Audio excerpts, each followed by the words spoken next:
নমস্কার। আজ আবার একটা ভিডিও নিয়ে হাজির। আর আজ নেতাজি সুভাষচন্দ্র বসুর জন্মবার্ষিকী। তো অতি অবশ্যই আমার এই ভিডিও নেতাজি সুভাষচন্দ্র বসুকে শ্রদ্ধা জানিয়ে শুরু করতে চাই। গোটা দেশ জুড়েই তাকে শ্রদ্ধা জানানো হয়। যদিও অনেক বিতর্ক রয়েছে, অনেক কিছু রয়েছে। কারণ অনেকেই দাবি করেছিলেন যে নেতাজির এই জন্মবার্ষিকী ২৩শে জানুয়ারি জাতীয় ছুটি ঘোষণা করা হোক। কিন্তু সেটা আজও করে উঠতে পারেনি ভারত সরকার। কিন্তু আজকের এই ভিডিও আমি তাকে তো শ্রদ্ধা জানিয়ে শুরু করলামই। আর এই ভিডিও কিন্তু খেলা নিয়েই হবে, স্পোর্টস নিয়েই হবে অতি অবশ্যই। খেলা এবং ইস্ট বেঙ্গল মোহামেডানের কর্মকর্তাদের বিরুদ্ধে কার্যত বিদ্রোহ ঘোষণা করেই আমার এই ভিডিও। যেভাবে নেতাজির আদর্শে অন্তত কিছু তো বলতেই হয়, বিদ্রোহ করতেই হয়। বিদ্রোহ কি কারণে? মোহামেডান স্পোর্টিং ক্লাব তাদের কিন্তু এখনো ডামাডোল চলছে। দুই যে ইনভেস্টর, সেই ইনভেস্টররা কার্যত হাত তুলে নিয়েছে। মোহামেডান ক্লাব কর্তারা তারা বৈঠক করে চেষ্টা করছে মেটানোর, কিন্তু ওই চেষ্টাটাই হচ্ছে। তবে সেই চেষ্টাটা কোথাও গিয়ে 100% হচ্ছে না বলেই এখনো পর্যন্ত বেতন পাননি, বকেয়া বেতন পাননি ফুটবলাররা। ফলত তারা প্র্যাকটিসে আসছেন কিন্তু প্র্যাকটিস করছেন না।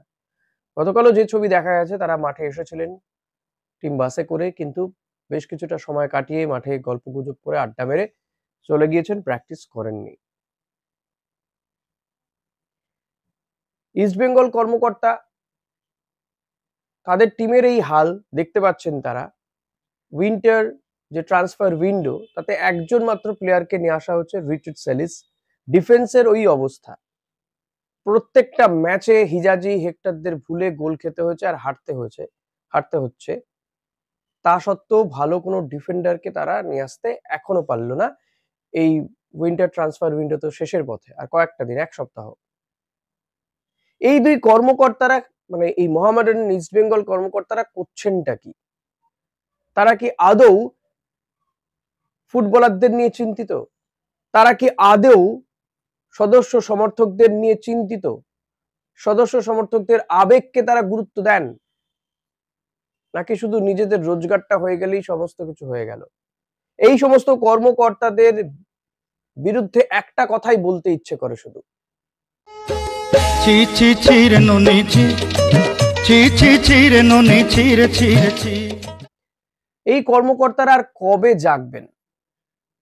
কবে ভালো প্লেয়ার রিক্রুট করে টিমটাকে একটা সঠিক দিশা দেখাতে পারবেন তারা? ইস্টবেঙ্গল কর্মকর্তাদের কথা বলছি অতি অবশ্যই। কারণ টিমটার এই হাল। পাশের মোহনবাগান ক্লাব কত কোটি টাকা খরচা করে একটা টিম তৈরি করেছে এবং তারা একের পর এক ম্যাচ জিতে চলেছে।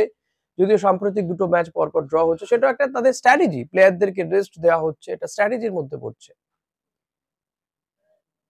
ইস্টবেঙ্গল কোচ এই ধরনের স্ট্র্যাটেজি করতেই পারেন না, তার কাছে তো এটা বিলাসিতা মনে হবে। কারণ প্লেয়ারই তো নেই, চোট আঘাতে জর্জরিত, এবং রিজার্ভ টিমটাও বাচ্চা বাচ্চা প্লেয়ার, তাদেরকে তো এই বড় মঞ্চে ফেলে দেওয়া যায় না। তবু অস্কার বুজো ঘুরিয়ে ফিরিয়ে ফেলার চেষ্টা করছেন। যে কোচকে নিয়ে এসছেন আপনারা বিপুল অর্থ খরচা করে, সেই কোচকে তো একটা ভালো টিম দিতে হবে। তাহলে তো তিনি লড়াই করে তার দলকে একটা জায়গায় নিয়ে যেতে পারবেন। ভালো তো শুরু করেছিল, এফসি চ্যালেঞ্জ লিগটা ভালো খেলেছিল।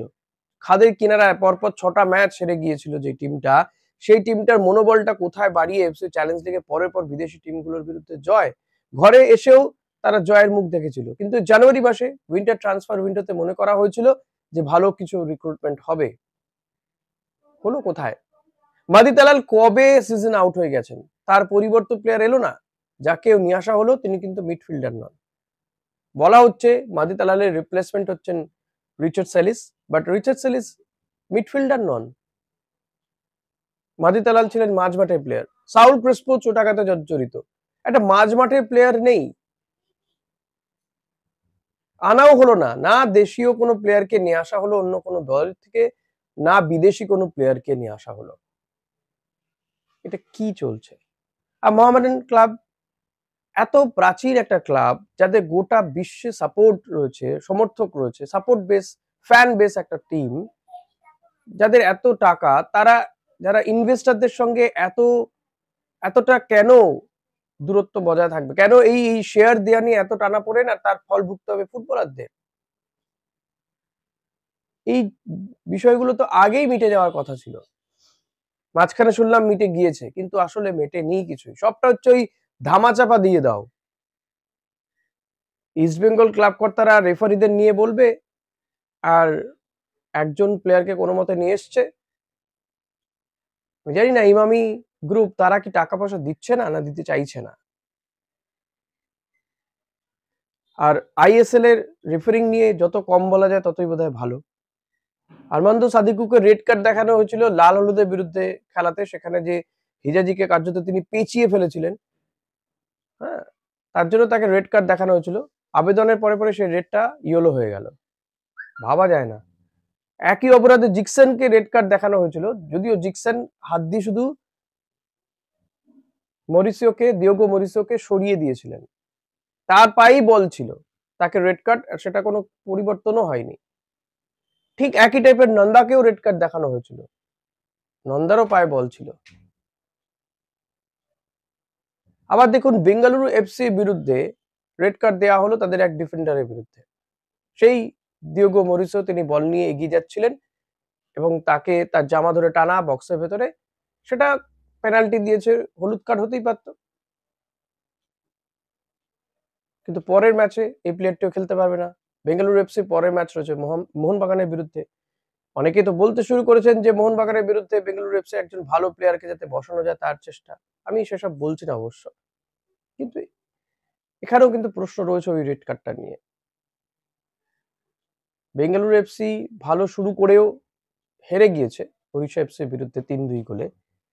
আর ভালো লেগেছে আমার সুনীল ছেত্রীর গোল, অসম্ভব ভালো। এই বয়সেও সুনীল ছেত্রী যা খেলছেন, যে কোনো ভারতীয় তরুণ ফুটবলারের জন্য তিনি আদর্শ। 40+ তিনি হায়দ্রাবাদের বিরুদ্ধে দেখেছিলাম একটা দারুণ গোল করেছিলেন হেড করে, আর কালকে উড়িষ্যার বিরুদ্ধে দেখলাম একটা অসম্ভব ২-৩ জনকে কাটিয়ে গোল করলেন তিনি, দারুণ। 25-26 বছরের প্লেয়ারদের এগুলো দেখে শেখা উচিত, কতটা কমিটমেন্ট, কতটা প্যাশন ফুটবলের প্রতি তার এখনো বেঁচে আছে, বাঁচিয়ে রাখতে পেরেছেন তিনি। আমি গতদিনও বলছিলাম যে সুনীল ছেত্রীর এখনই ভারতীয় দল থেকে অবসর নেওয়াটা ঠিক হয়নি। আমি আজও বলবো সুনীল ছেত্রীর মতন প্লেয়ারদের এত তাড়াতাড়ি বোধহয় ভারতীয় দলের থেকে অবসর নেওয়াটা ঠিক হয়নি। ভিডিও শেষ করব, তবে ভিডিও শেষ করব এই বলেই, এই মোহামেডান ইস্টবেঙ্গল কর্মকর্তাদের বিরুদ্ধে বা সত্যিই মনে হয় বিদ্রোহ হওয়ার প্রয়োজন রয়েছে। এইভাবে যদি টিমকে চালানো হয় আর এইভাবে যদি সদস্য সমর্থকদের আবেগ নিয়ে খেলা করা হয়, তাহলে তার ফল কর্মকর্তাদের ভুগতেই হবে। চুপ করে থাকার দিন বোধহয় শেষ হয়ে আসছে, কারণ এটা হতে পারে না। প্রত্যেকটা ম্যাচে সমর্থকরা যাবেন, খেলা দেখতে যাবেন আর হতাশ হয়ে ফিরবেন। তার থেকেও বড় কথা, মোহামেডান কর্মকর্তারা কি করছেন এতদিন ধরে? তারা আই লিগ থেকে আইএসএল খেলতে এসছেন, ভালো বিষয়। টিমটা সবে ফর্মে ফিরছিল। জানুয়ারি মাসে একের পর এক ম্যাচ ড্র বা জিতছিল। নতুন কয়েকজন প্লেয়ারকেও তারা নিয়েছে, খুব ভালো বিষয়। কিন্তু প্লেয়ারগুলোকে তো টাকাটা দিতে হবে, তাহলে তো তারা খেলবে। তারা নিজেদের উদ্যোগে তারা খেলছেন অবশ্য। ম্যাচের আগে, পরবর্তী ম্যাচের আগে হয়তো প্র্যাকটিসে নেমে ম্যাচটাও খেলে দেবেন। কিন্তু এভাবে তাদেরও তো আবেগকে, তাদেরও প্যাশনকে তো গুরুত্ব দেওয়া হচ্ছে না কোথাও গিয়ে। একেবারে সেম ইস্টবেঙ্গল কর্মকর্তাদের বিরুদ্ধেও বলবো।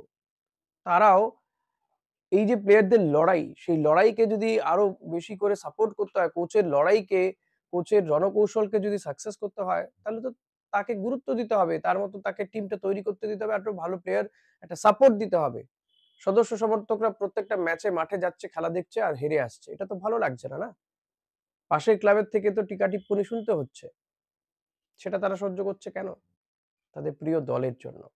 তো তাদেরও তো আবেগের গুরুত্ব দিতে হবে কর্মকর্তাদের। তবুও আমি বলবো, কেরালা ম্যাচ, ঘরের মাঠে ম্যাচ রয়েছে। তো এই ম্যাচ অতি অবশ্যই সদস্য সমর্থকরা যান, দেখতে যান। খারাপ সময় দলের পাশে থাকাটা আমাদেরও দায়িত্ব, কর্তব্য। আমরা সেই কর্তব্য পালন করব।